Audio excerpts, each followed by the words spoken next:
आप में से कुछ अभी भी पूछ रहे हैं, वास्तव में 5S क्या है? 5S कचरे को खत्म करने, प्रवाह में सुधार और अनावश्यक प्रक्रिया को कम करके दक्षता में सुधार करने के इरादे से कार्यक्षेत्र और कार्य प्रवाह को व्यवस्थित और प्रबंधित करने का एक तरीका है। 5S में से पहला सॉर्ट है।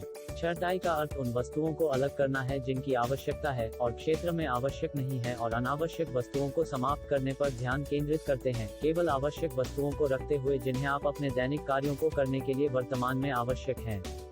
जिन वस्तुओं की आपको आवश्यकता नहीं है या अनावश्यक है उन्हें हटाया या फेंका जा सकता है। 5S का दूसरा सेट इन ऑर्डर है। सेट इन ऑर्डर का अर्थ है सभी वस्तुओं के लिए स्पष्ट रूप से स्थानों की पहचान करना ताकि कार्य पूरा होने के बाद कोई भी उन्हें ढूंढ सके और वापस कर सके। क्रम में सेट मूल रूप से कार्य क्षेत्र को फिर से व्यवस्थित करने की प्रक्रिया है ताकि उपकरण सभी दृश्य लेबल नियंत्रणों के साथ सबसे उपयुक्त दूरी पर रखे जा सकें।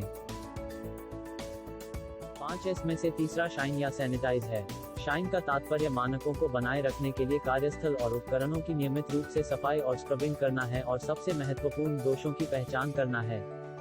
शाइन फेज में स्टोरेज एरिया, स्क्रबिंग मशीन, उपकरण, टूल्स और यहां तक कि अपने खुद के ऑफिस स्पेस को साफ करना शामिल है।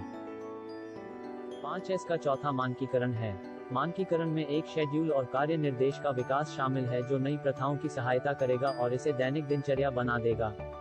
यह सॉर्ट, सेट इन ऑर्डर और शाइन से संबंधित कार्यों को करने की जिम्मेदारियों को परिभाषित करता है। मानक प्रक्रियाओं का उपयोग करके सुधार जारी रखने के लिए 5S के पहले 3 को लगातार आधार पर फिर से देखें। 5S का अंतिम सस्टेन है। सस्टेन मूल रूप से मानक बनाए रखने और कार्यस्थल में दैनिक संचालन में सुधार जारी रखने के लिए निर्धारित नियमों का पालन कर रहा है। सस्टेन 5S को एक दीर्घकालिक कार्यक्रम बनाने के बारे में है, न कि केवल एक घटना या अल्पकालिक परियोजना।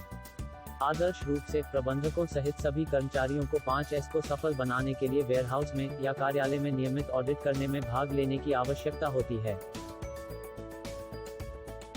अब हम 5S का पुनर्कथन करते हैं। प्रथम, क्रमबद्ध करने के लिए अनावश्यक वस्तुओं को हटाना है और आवश्यक वस्तुओं को रखना है। दूसरा, सेट इन ऑर्डर आइटम को स्थायी रूप से व्यवस्थित करना है ताकि उन्हें ढूंढना आसान हो। तीसरा, शाइन है स्क्रब करना और कार्यस्थल को साफ रखना। चौथा, मानकीकरण, दिशानिर्देश और अनुसूची स्थापित करना है। पांचवा, सस्टेन है इसे एक आदत बनाना, ऑडिट करना और फॉलो अप करना।